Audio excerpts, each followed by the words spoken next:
Hey guys, this is Chris Mincola with the Mincola Group over at West USA Realty, and I'm doing our weekly market update. I'm going to jump right in. There's some crazy stuff happening, lots of questions. People are like, but the labor data was bad, so why is it that rates haven't dropped more than they have? They kind of stayed pretty flat last week. So let me go ahead and share my screen here and we'll get into it. Um, so this is a great article. I'm going to put this in with the show notes. I'm going to put this in with our weekly email. This kind of goes through each of the sectors that I'm going to talk about. Job growth stalls for October. Private sector job growth surges. Wages moderate. And right there is kind of the key. We'll get into that. JOLTS jobless claims show labor sector weakness, though. So consumer inflation making progress. Big jump in pending home sales and home prices hit another high. Third quarter GDP solid but below forecast. So, here's the thing. A lot of this stuff we that's why we do this every week, every day. We track this stuff for you because this stuff changes all the time. So a lot of times when you get some of these other reports out there, like Case Shiller and a lot of the other stuff that's out there, it's like all of a sudden this big surprise, like, ooh, we didn't know this was going to happen. But when you're tracking, where rates are, you're tracking where the application data is as far as home buyers applying for home loans, what's going under contract, and you're kind of tracking all that stuff on a regular basis. You can see what's coming because a typical escrow period is going to be, and the time it takes someone to maybe find the property and go under contract and go through escrow and close is going to be, anywhere from around 30 to 90 days by the time it all happens, to find the right property and everything. So anyway, a lot of this stuff for me, for us who track this stuff it's not like a big surprise when we say, hit another high. So just keep that in mind when you see some of this other data out there, that we've already been talking about some of this stuff that's coming. So what the big news was this past Friday, all week was jobs week. The numbers came out. I think a lot of these are going to be revised even down even more, like I've been saying all along. But the U.S. economy added just 12,000 jobs in October, which is horrible. Impacted by hurricanes and Boeing strike, according to what you're hearing out there in the legacy media. So, um, what I will tell you right off the bat on this is when you get into the internals, it's really a net loss of about 100,000 jobs, even if you take away the hurricanes and the Boeing strike. The survey of households,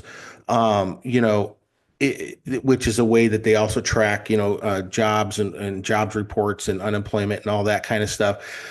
Um, we see that we've got people that are actually employed, and that's, stripping out things like strikes and natural disasters. You see, it included an internal drop of 300,000 for the month for those people who are not employed due to things, even if you take out, strikes and all that stuff. So it really shows a very weak labor sector.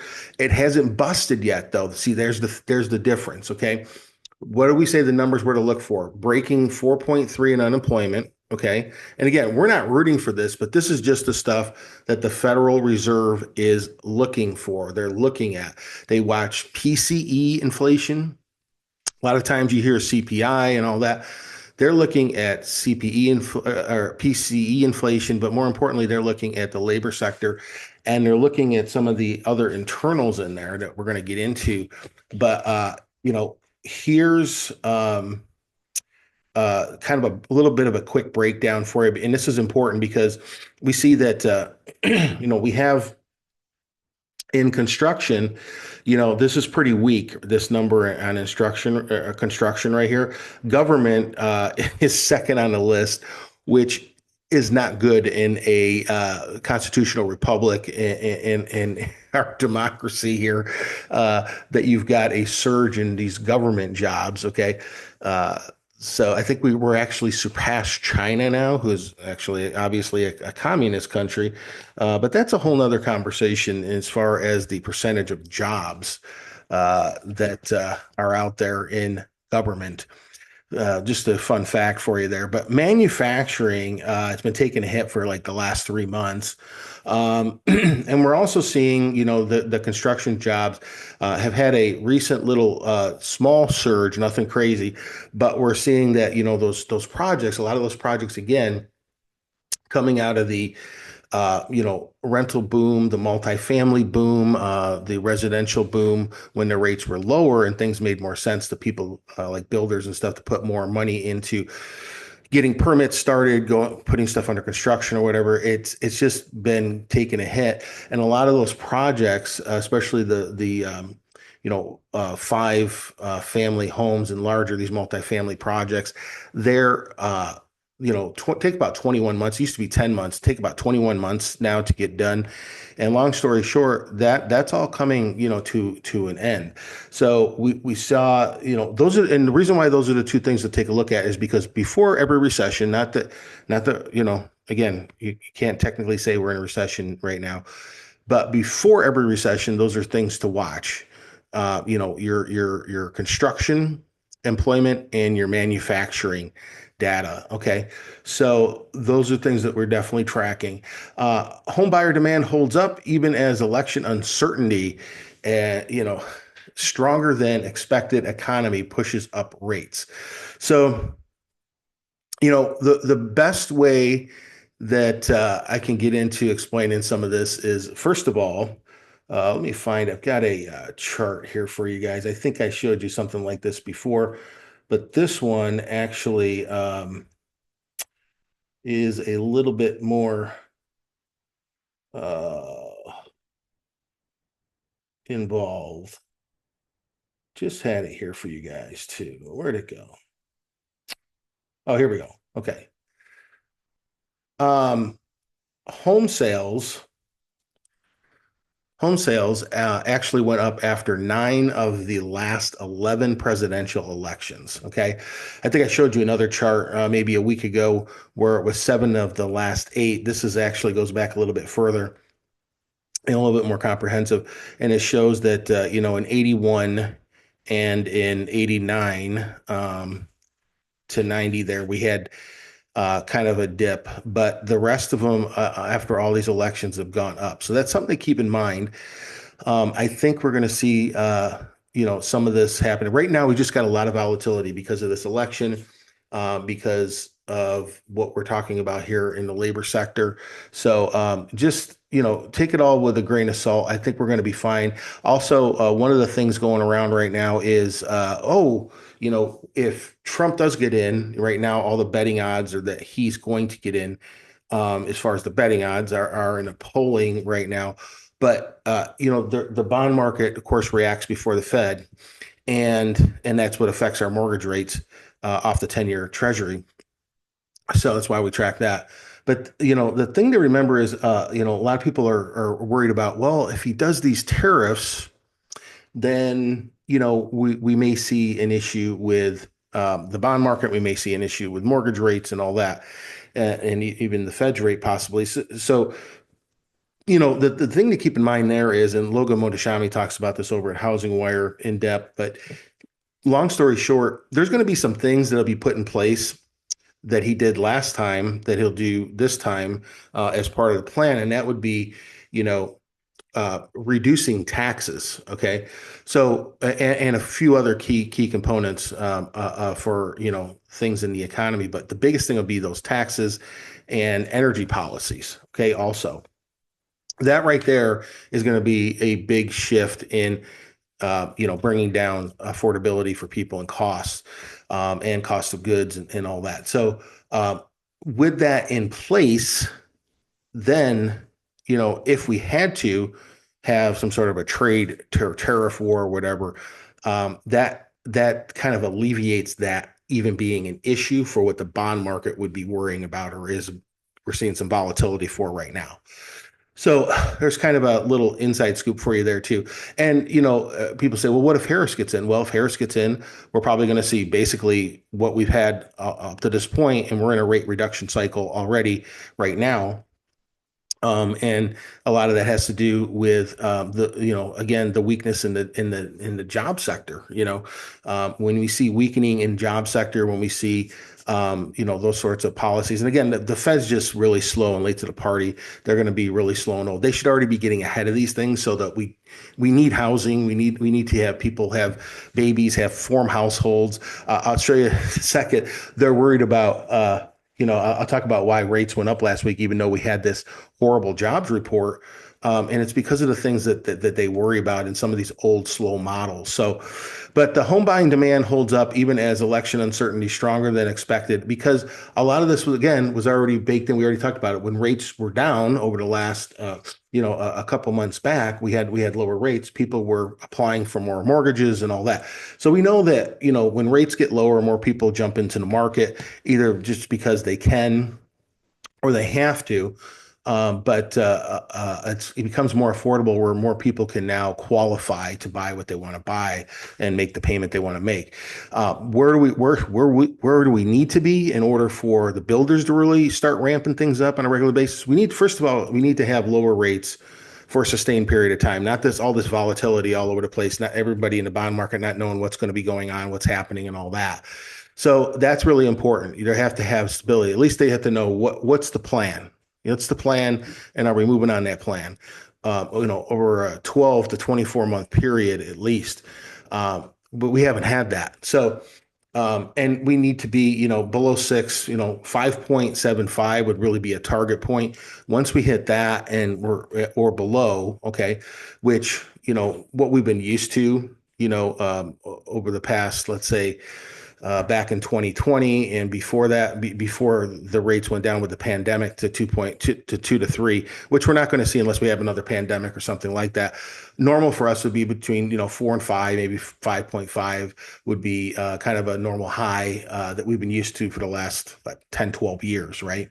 So in any case, and those are the average rates across the country. That when we use those general numbers like that, again, mortgage broker, you get lower rates. There's always buy down rates. You can always buy down a rate. All that sellers are paying for a lot of that right now, and builders are giving a lot of those incentives. So, anyway, that's why we're seeing this push right now, even though we're all of a sudden rates went back up. Well, we already had people in the market with these lower rates locked in that are under contract or have been looking and went under contract, and those escrow periods are, running their course. So U.S. home prices grew 0.5% in September, the fastest pace since April. Again, no surprise, right? Why?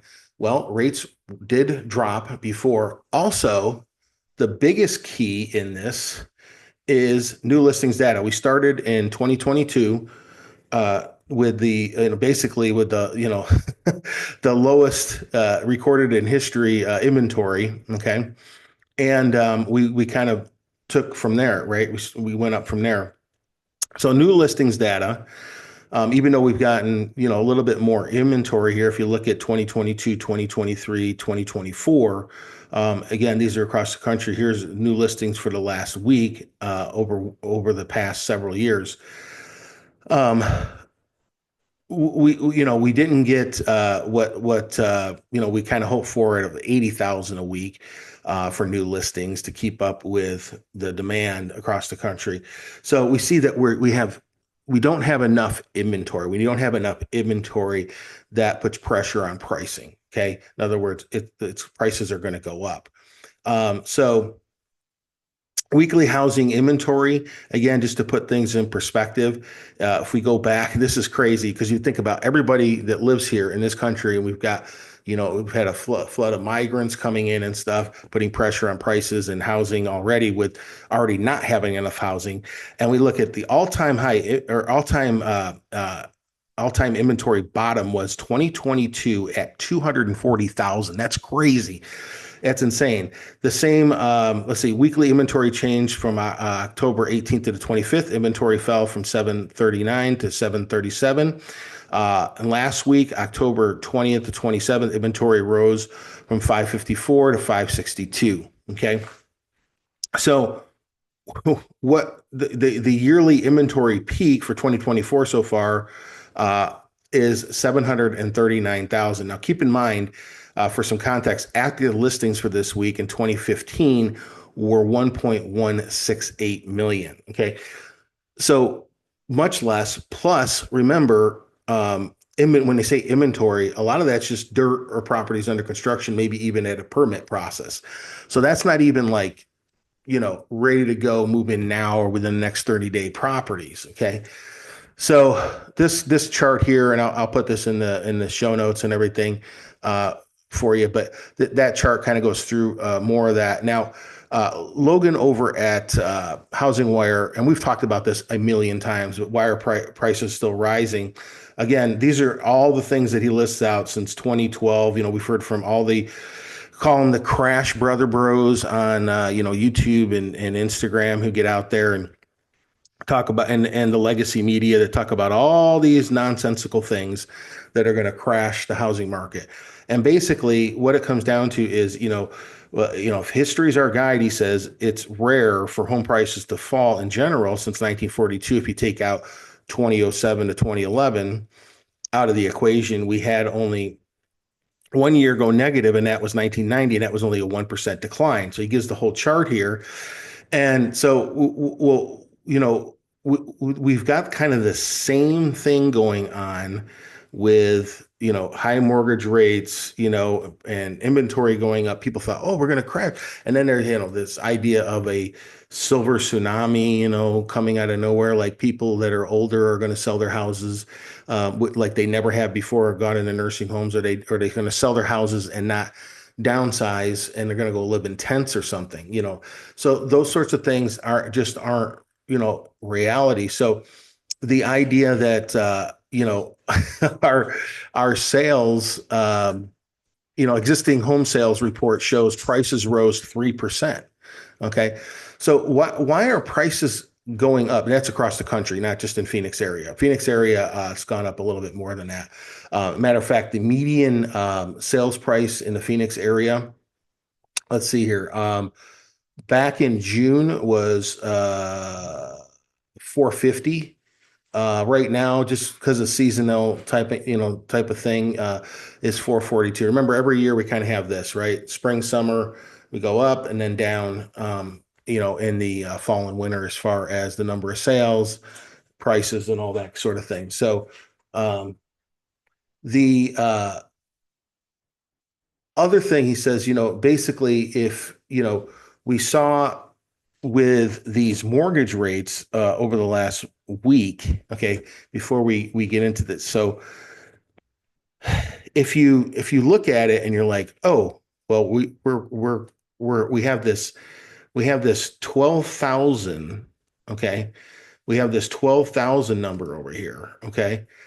But if we strip that out just for 1 second, let's strip that away. And I think I think it's going to be totally revised down, even worse.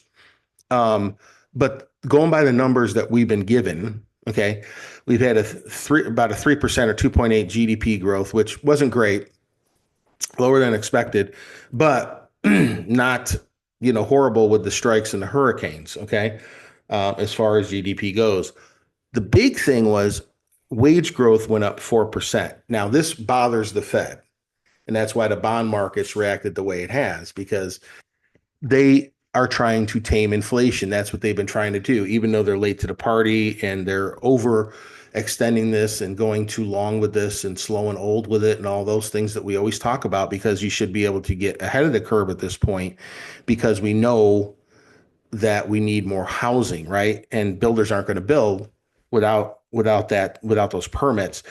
So that's what they're worried about. So and you've got 4.1%. They said, this is the data they gave us, 4.1% unemployment. Now, unless that hits 4.3 or higher, okay, we're not really going to see any alarm bells go off. I mean, technically, they probably would be fine all the way up to 5%, but at least 4.3, 4.4. We know they're watching those numbers, okay? So that's why the bond market has reacted the way it has, is because of this, wage growth at 4%. Okay.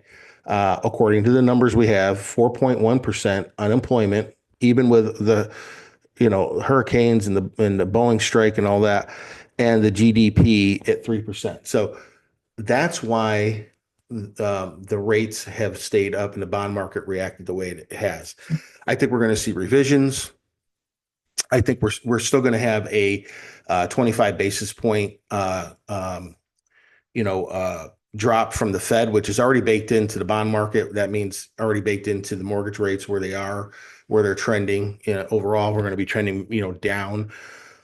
But all that's already been baked in. So until the Fed gets to neutral policy, um, you know, and we see this, then they kind of catch up with the slowdown in manufacturing and construction. Once that hits, then the alarm bells will go off. Remember, manufacturing, construction before every recession is the key economic indicators. Okay. So that's what they're watching. That's why things are happening. I'm not saying I agree with it. I think these are going to be revised down.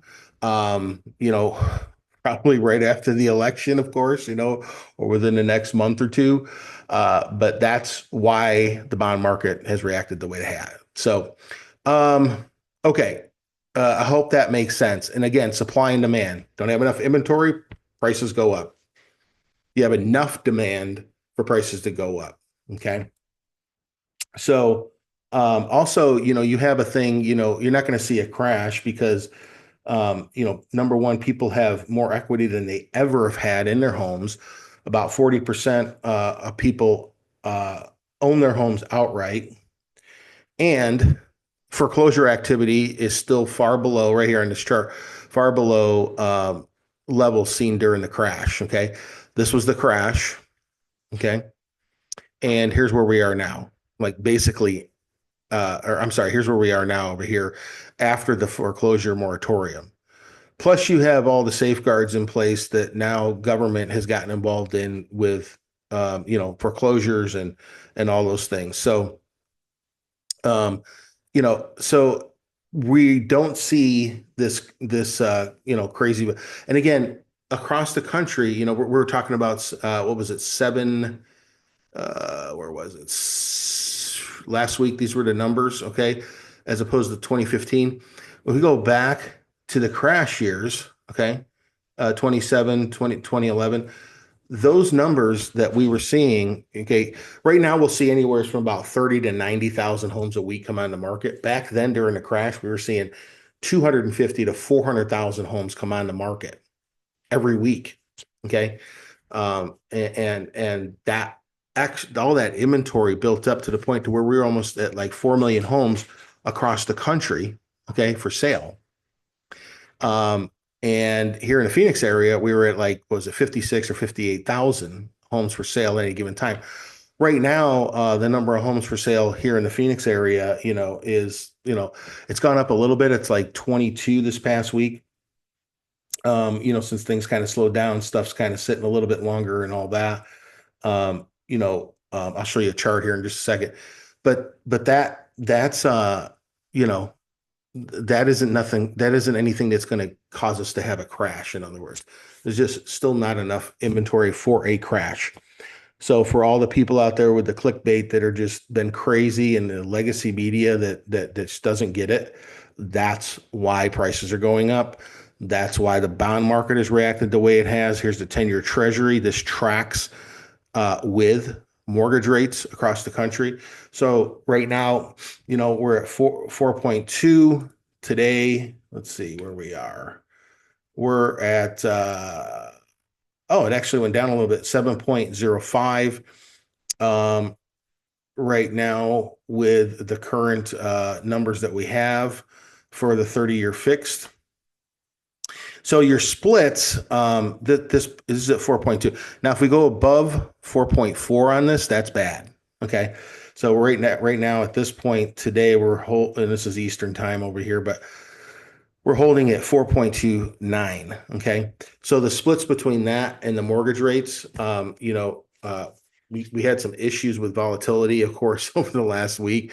We're going to see some volatility probably in the next few days or a week or two because of the election. The election probably won't even be finished up tomorrow, of course. So just get ready for a whole bunch of volatility. But right now, if the splits were correct, right now that 4.29, let's call it 4.3, in a mortgage rate across the country, the average would be right around using the normal average of 2 point split, 175 to 2 point split. That would put us at 6.3. Okay, 6.3. But the splits are not doing well because of all the volatility. Okay. So if we were in a normal splits, that's where we'd be. Now they have gotten better over the year. Again, we had some volatility over the last week for all the stuff we've been talking about, but that's just where we are. Okay.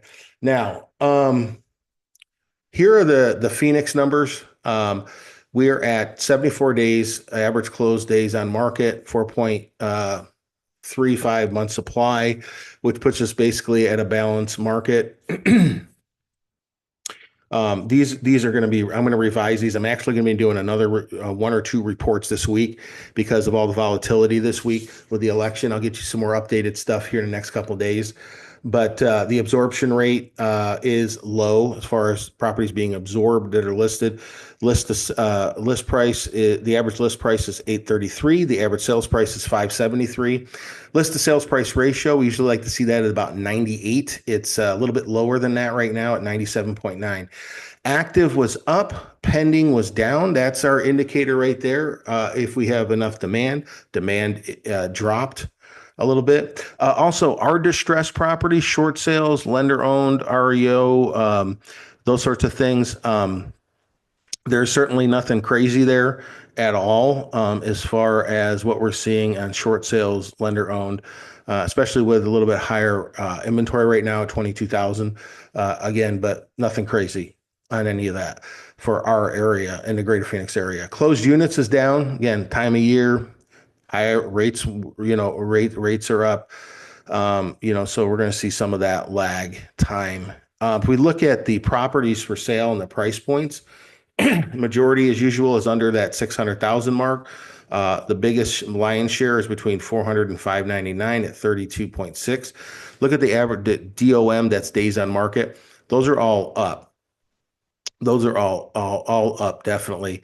Usually, in a kind of more of a brisk market like we're used to, where we've got maybe 2 month supply to 3 month supply, those numbers are a little bit lower. So all indicators that it's, number one, seasonal rates are up, all that kind of a thing has kind of slowed what's happening. Again, these are the average numbers on the across the country on mortgage rates. Those are just the averages. You can get lower rates than that. You can get way lower rates on buy down programs. This is the Cromford Market Index. Now, our Cromford Market Index, tells us where we are in the market. So if we're 90 or below, we're in a buyer's market. If we're 110 or higher, we're in a seller's market. Where are we right now? 89.9. It wants to hold on to that balanced market, but we are trending towards a buyer's market, guys. Yep. Now, again, every neighborhood, every city, every zip code is going to be a little different. But right now, we're trending towards that. And it makes sense because we see, things are going to slow down with higher rates, time of year, all that. Supply, since 100 would be totally balanced between the 90 and 110. Remember, under 90 is buyer market, over 110 is seller, 100 being dead center. We're 15 points low on supply, and we are 14 points low on demand. Okay. So a couple other notes for you here. I hope that makes sense on why prices are still going up. And I hope that, makes sense on, what we were talking about as far as why we have these higher rates. Okay. Again, we're going to see rates trend down. It's going to take the Fed, if they go the rate they're going though, just keep this in mind. The bond market, that 10-year treasury showed you earlier, already baked in lower rates. Okay. What does that mean? They did a 50 basis point cut last time the Fed did. Okay, it's not a direct correlation with mortgage rates, but if they're in a Fed rate reduction cycle, that's a good thing for housing anyway. But the bond market will always be ahead of them. So we're going to see probably the way they're going slow and old. They're going to do 25 basis point drop the next meeting here. What is it, in a week or whatever? And then, we're going to see that as we go along. 25, 25, 25, most likely, unless something really changes. So it would take them about 6 more rate cuts at that level to get to neutral, which would put them, for their Fed rate right around, 3 or, in the high 2s or whatever. So right around the neutral policy. So right now they're very restrictive in their policy. They have a COVID restrictive mindset. That's just where they are. Okay.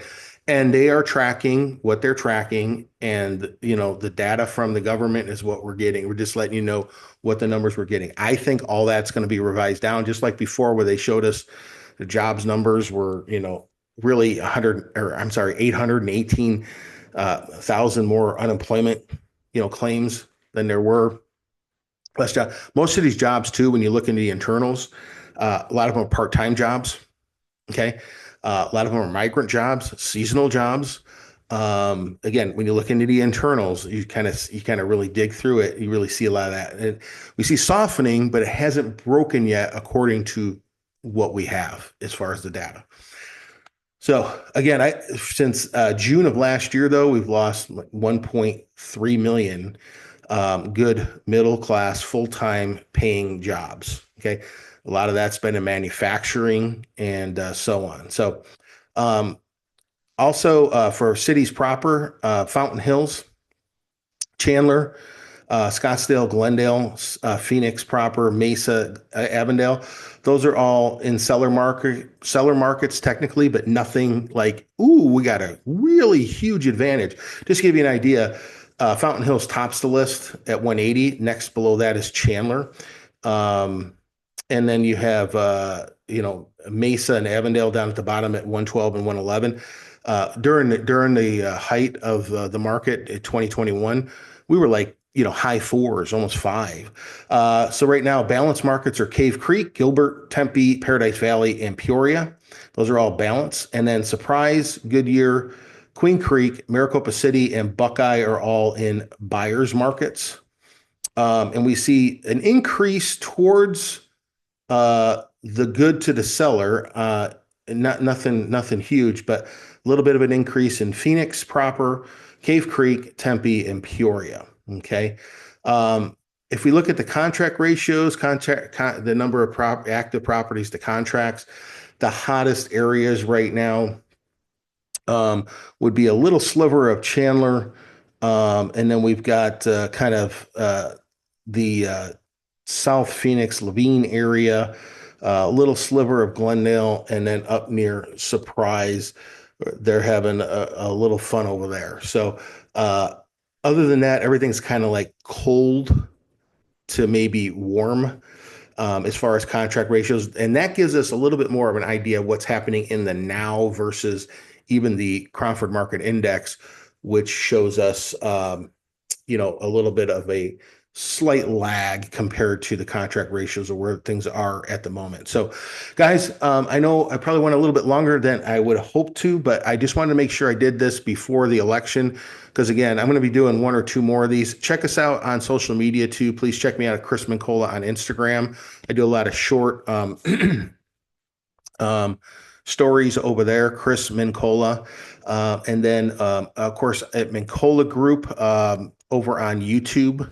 And then, we're on Facebook too, of course, but you can get, I try to do some daily stories in there on what's going on with the market, what's going on with, maybe interest rates in the bond market or what to look for in the trends. And as well as these longer videos. So I throw some other good tips and tricks in there too for housing and things to know.